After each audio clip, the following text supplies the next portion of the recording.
It happened at the time when Augustus was emperor in Rome, and Herod was king in Jerusalem. It was then that a very great and holy night sank down over the earth.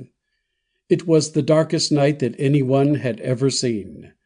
One could have believed that the whole earth had fallen into a cellar vault. It was impossible to distinguish water from land, and one could not find one's way on the most familiar road. And it couldn't be otherwise, for not a ray of light came from heaven. All the stars stayed at home in their own houses, and the fair moon held her face averted. The silence and the stillness were as profound as the darkness.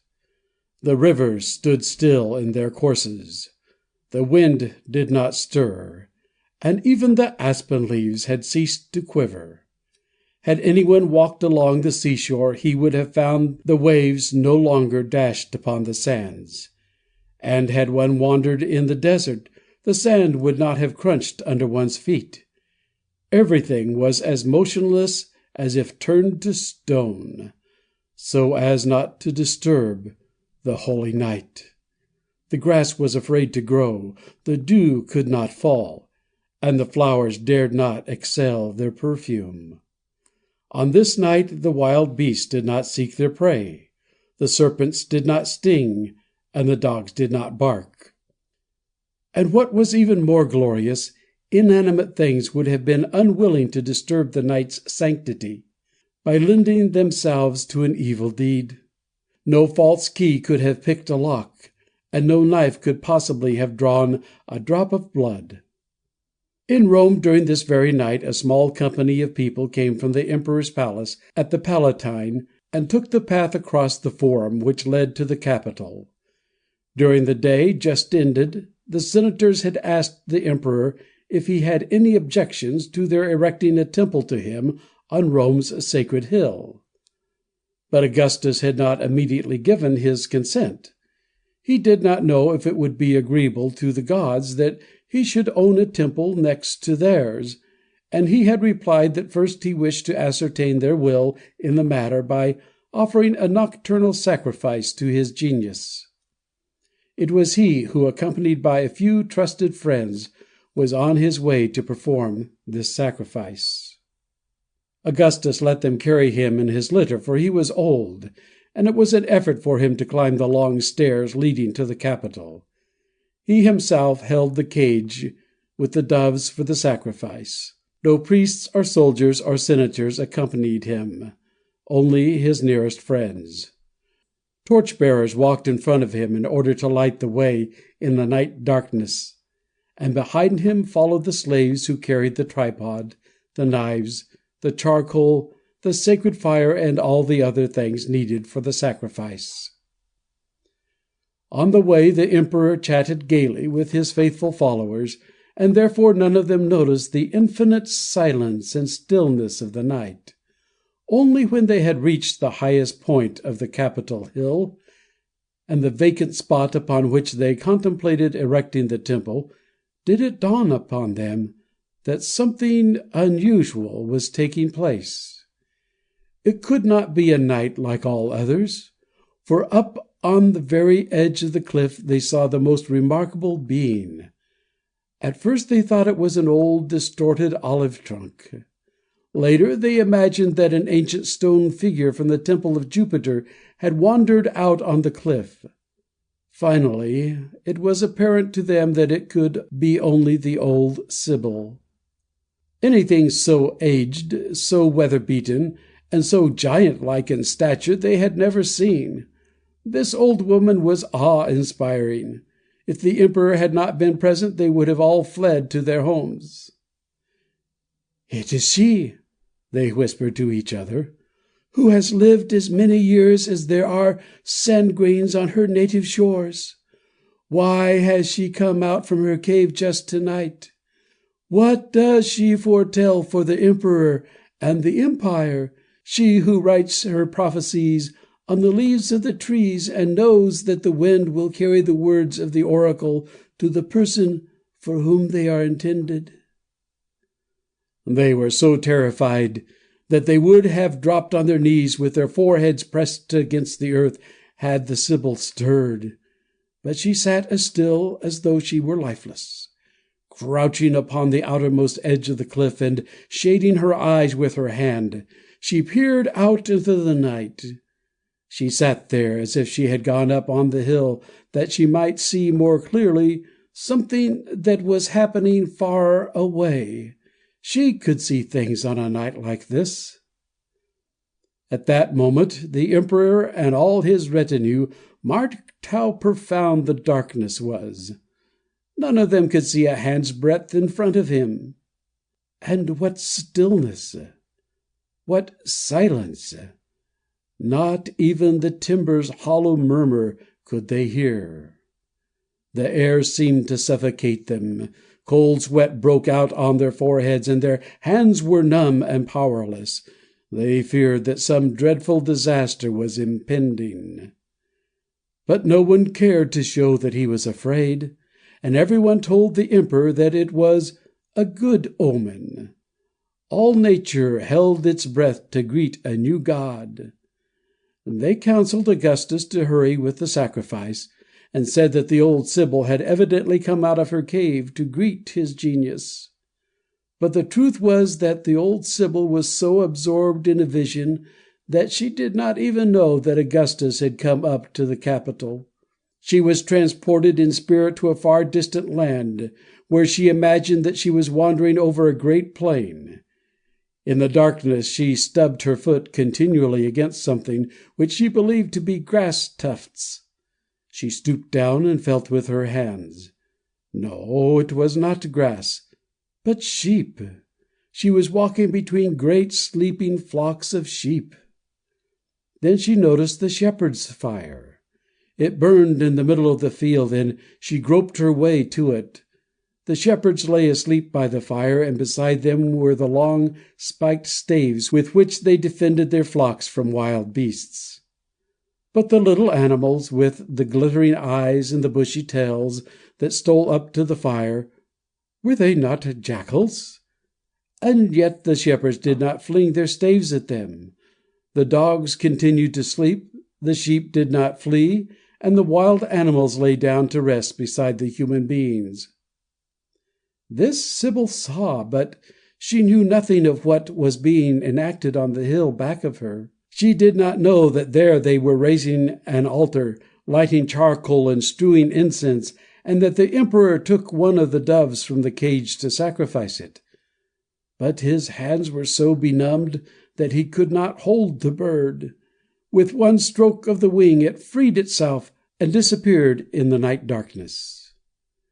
When this happened, the courtiers glanced suspiciously at the old Sybil. They believed that it was she who caused the misfortune. Could they know that all the while the Sybil thought herself standing beside the shepherd's fire, and that she listened to a faint sound which came trembling through the dead, still night? She heard it long before she marked that it did not come from the earth, but from the sky. At last she raised her head.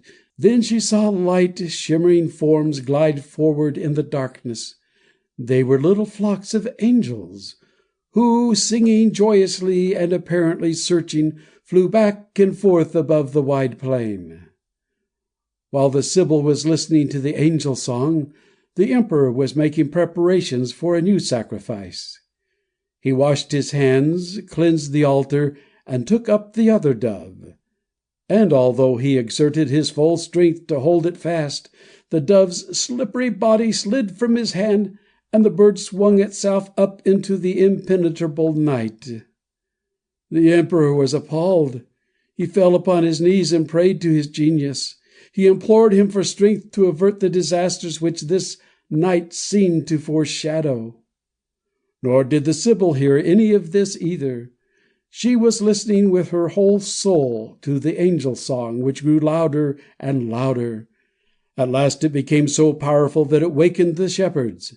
They raised themselves on their elbows and saw shining hosts of silver-white angels move in the darkness in long swaying lines like migratory birds. Some held lutes and cymbals in their hands. Others held zithers and harps, and their song rang out as merry as a child's laughter, and as carefree as the lark's trill. When the shepherds heard this, they rose up to go to the mountain city where they lived, to tell of the miracle. They groped their way forward on a narrow, winding path, and the Sybil followed them. Suddenly it grew light up there on the mountain. A big, clear star kindled right over it, and the city on the mountain summit glittered like silver in the starlight. All the fluttering angel throngs hastened thither, shouting for joy, and the shepherds hurried so that they almost ran. When they reached the city, they found that the angels had assembled over a low stable near the city gate. It was a wretched structure, with a roof of straw and the naked cliff for a back wall. Over it hung the star, and hither flocked more and more angels. Some seated themselves on the straw roof or alighted upon the steep mountain wall back of the house. Others again held themselves in the air on outspread wings and hovered over it.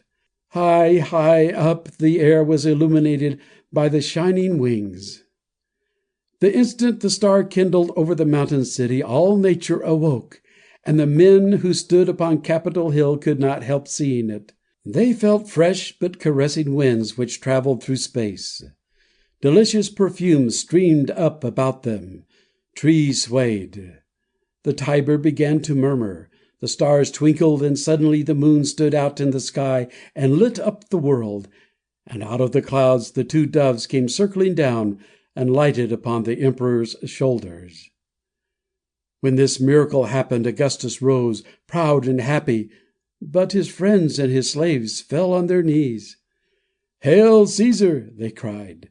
"The genius hath answered thee. Thou art the god who shall be worshipped on Capitol Hill." And this cry of homage, which the men in their transport gave as a tribute to the emperor, was so loud that the old Sybil heard it. It waked her from her visions. She rose from her place on the edge of the cliff and came down among the people. It was as if a dark cloud had arisen from the abyss and rushed down the mountain height. She was terrifying in her extreme age. Coarse hair hung in matted tangles around her head. Her joints were enlarged, and the dark skin, hard as the bark of a tree, covered her body with furrow upon furrow. Potent and awe-inspiring, she advanced toward the emperor. With one hand she clutched his wrist. With the other she pointed toward the distant east. "Look!" she commanded. And the emperor raised his eyes and saw. The vaulted heavens opened before his eyes, and his glance traveled to the distant Orient. He saw a lowly stable behind a steep rock wall, and in the open doorway a few shepherds kneeling. Within the stable he saw a young mother on her knees before a little child, who lay upon a bundle of straw on the floor. And the Sibyl's big, knotty fingers pointed toward the poor babe. "Hail, Caesar!" cried the Sybil in a burst of scornful laughter. "There is the god who shall be worshipped on Capitol Hill." Then Augustus shrank back from her as from a maniac, but upon the Sybil fell the mighty spirit of prophecy. Her dim eyes began to burn, her hands were stretched toward heaven. Her voice was so changed that it seemed not to be her own, but rang out with such resonance and power that it could have been heard over the whole world, and she uttered words which she appeared to be reading among the stars. "Upon Capitol Hill shall the Redeemer of the world be worshipped, Christ, but not frail mortals." When she had said this, she strode past the terror-stricken men, walked slowly down the mountain, and disappeared. But on the following day, Augustus strictly forbade the people to raise any temple to him on Capitol Hill. In place of it, he built a sanctuary to the new-born God-child, and called it Heaven's Altar.